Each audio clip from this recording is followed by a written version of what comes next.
Hey guys, this is Maria from freewaysocial.com, and in this video I will show you how to use photo as Instagram Reels video cover. Instagram allows you to use pictures from your phone's gallery as thumbnails of your Reels videos. Follow these steps and you will figure out how you can do it. Go to your Instagram profile tab and click on the plus icon at the top of the screen. Choose the Reel option.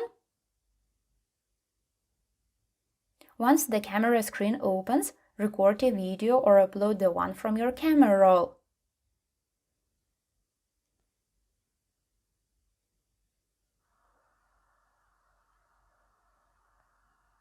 After that, you can insert stickers, draw or write something on your video if you want.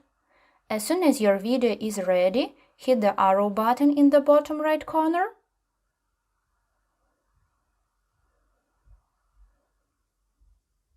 Now tap your video icon on the left-hand side of the screen, and the cover editing window opens.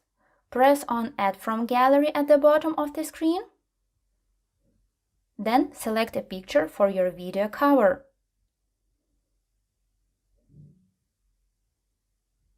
Hit Done in the upper right corner in order to save changes. Now you may share your video to Reels. That's it! I hope this guide was helpful and you were able to use photo as Instagram Reels video cover. Don't forget to like this video and visit us at freewaysocial.com.